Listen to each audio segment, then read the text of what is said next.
Bien, voy a hacer mi intervención en castellano para evitar destrozar la bellísima lengua de Dante.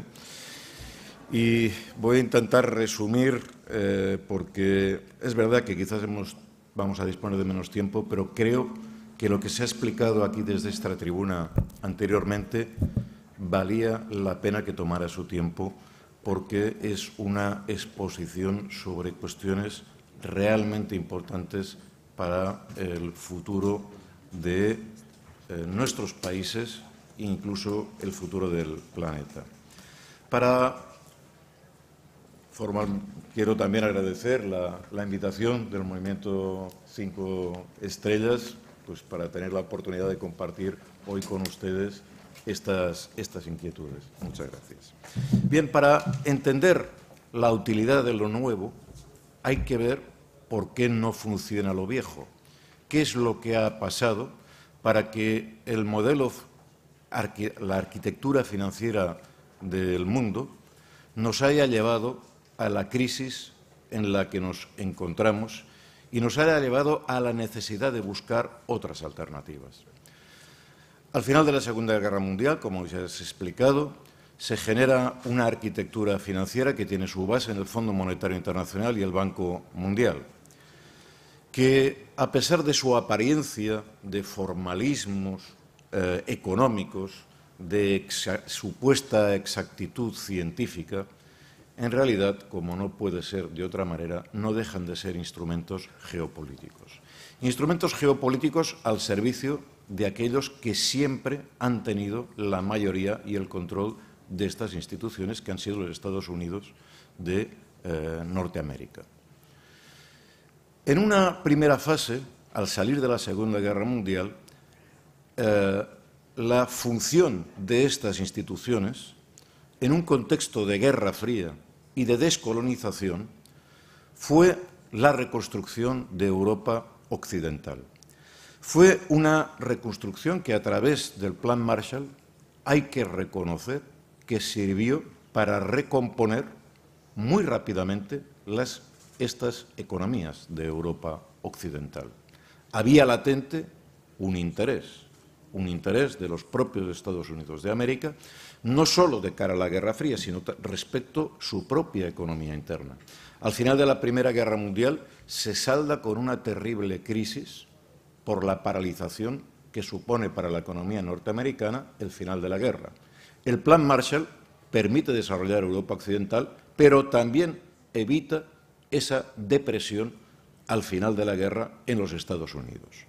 Desde este punto de vista, se puede considerar que fue mutuamente beneficioso. Pero el Fondo Monetario Internacional y el Banco Mundial también tuvieron, que entonces tenía otra denominación, el Banco de Reconstrucción y Fomento, también tuvieron otra vertiente, que era gestionar la descolonización. ¿Y cómo se gestionó esta descolonización? Pues teóricamente tenía que servir aquellos fondos para el desarrollo de los países del llamado Tercer Mundo. Hoy, 70 años después, vemos si ha servido o no ha servido. Efectivamente, se dieron créditos, pero se dieron créditos no al crecimiento para facilitar un crecimiento endógeno de estos países, sino para facilitar la construcción de infraestructuras que facilitaran las exportaciones, para desarrollar la explotación de los recursos naturales, para permitir una inserción desigual en el mercado mundial de estos países, que ha llevado que ahora la distancia entre buena parte de los países del tercer mundo y los países desarrollados sea mayor. Y no solo esto, sino que ese mecanismo favoreció un progresivo endeudamiento de los países del tercer mundo. Un endeudamiento que en el caso de América Latina llegó a ser insoportable. Es decir, cada vez la deuda crecía y, a pesar de intentar devolver ese dinero, no se podían ni pagar los intereses. ¿A qué llevaba geopolíticamente ese creciente endeudamiento?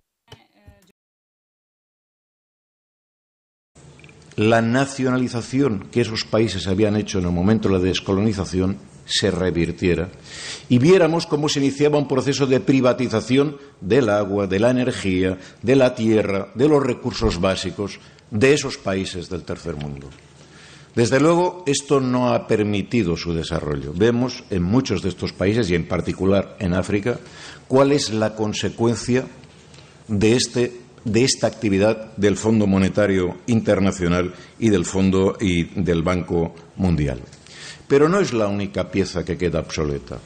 En los años 90, en un proceso de desglobalización, se pone en marcha, se consolida el Banco Central Europeo y toda la arquitectura del actual sistema monetario europeo, que viene a dar un nuevo paso, una nueva situación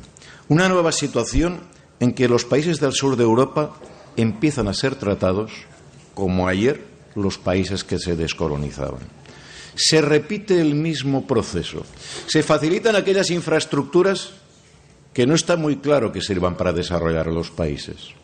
¿O es que ha mejorado en mucho que arrancáramos los olivos, cerráramos industrias, cambiáramos nuestros modelos agrarios para mejorar la situación en el campo en los países del sur?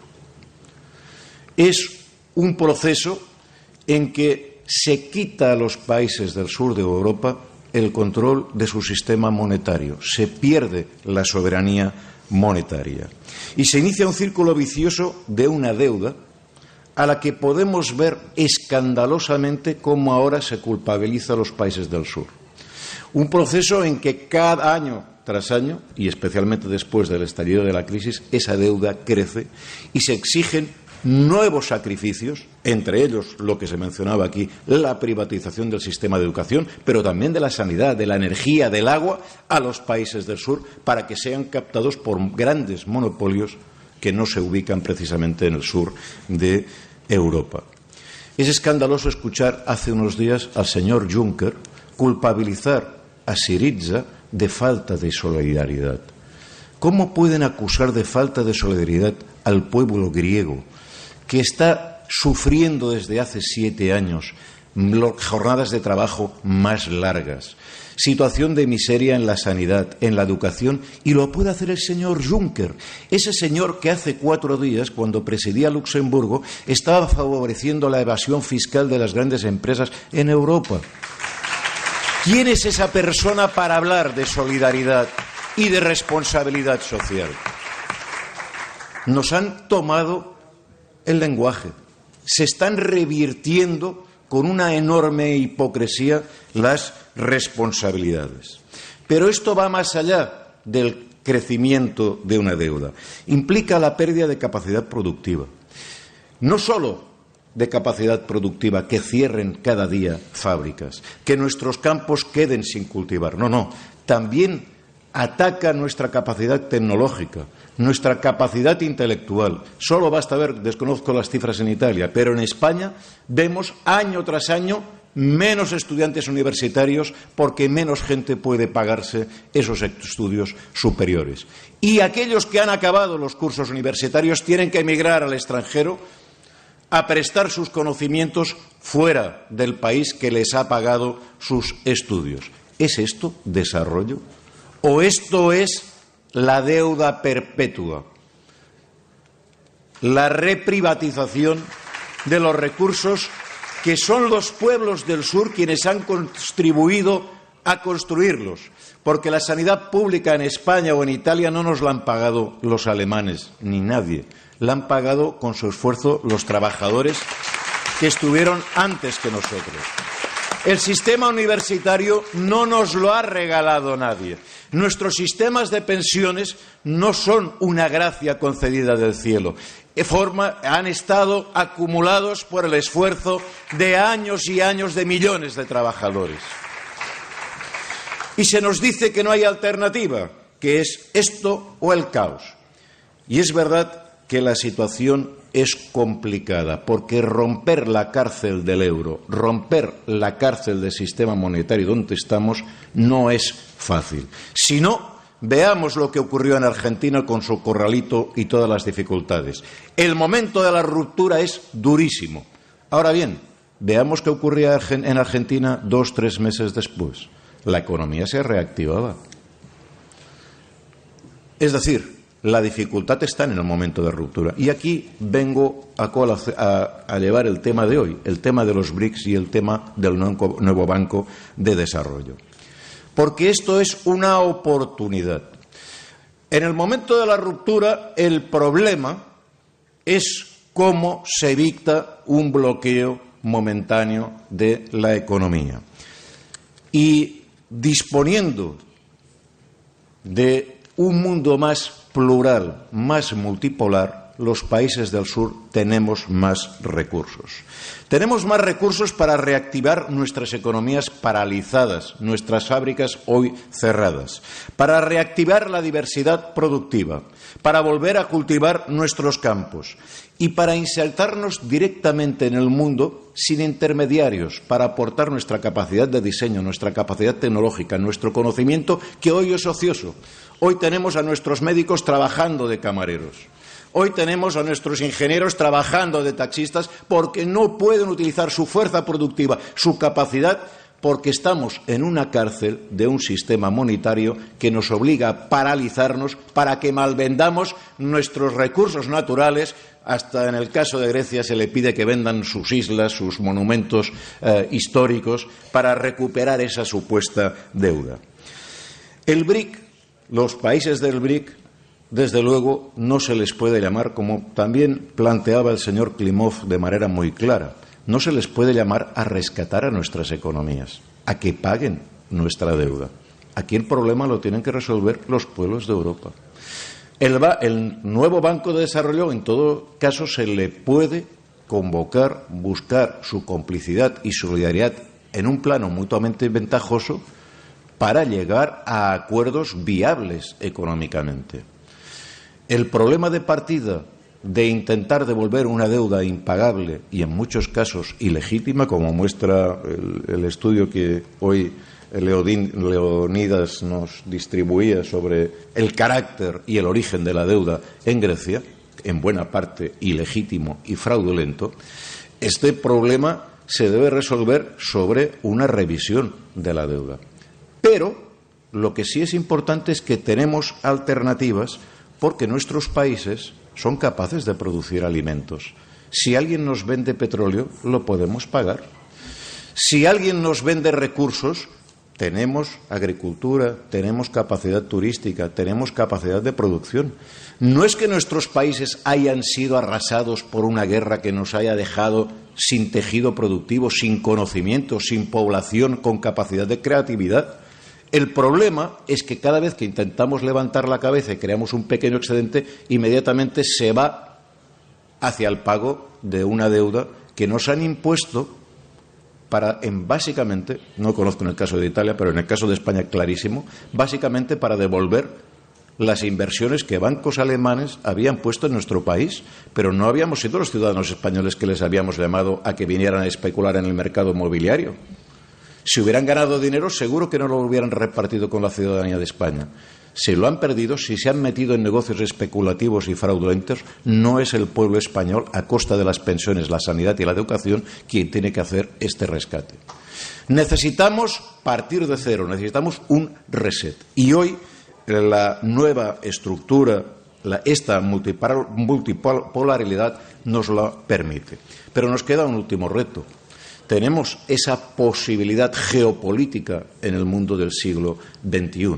Necesitamos un cambio cultural y necesitamos que nuestros pueblos, en primer lugar, se conciencien de que esta deuda es impagable, que un sistema monetario que nos obliga a pagar esta deuda no es un sistema monetario que nos sea útil y que, por tanto, hay que buscar otros caminos. Caminos que se dirijan a resolver el problema de la desocupación, de la subocupación de nuestra población, de poner en marcha nuestras capacidades productivas e intentar desarrollar un mundo más sostenible. Porque en este mundo, cuando uno va por España y ve esos campos sin cultivar, eso no tiene solo repercusiones en nuestro país. Esos campos sin cultivar agravan el problema mundial de la alimentación. Estas capacidades de gente, de médicos que no pueden curar, de investigadores que no pueden innovar en nuevos productos médicos, no solo causa perjuicio en nuestro país, causa perjuicio a nivel mundial. Y desde ese punto de vista hemos de entender que hay una posibilidad de cooperación con estos países, una posibilidad que es distinta a la que hemos tenido en el siglo XIX y en el siglo XX. Los ciudadanos de España, de Italia, hemos de cambiar culturalmente y hemos de buscar en esos países que a veces todavía seguimos considerando como excolonias, en esos países la cooperación mutua, el trato de igual a igual y la solidaridad. Y ese es el horizonte del siglo XXI, tratándonos como partes iguales, sin hegemonías y entre pueblos soberanos que toman en sus manos la libertad de decidir cómo queremos gestionar nuestra economía, cómo nos queremos desarrollar y a qué acuerdos con el resto de países queremos llegar. Muchas gracias.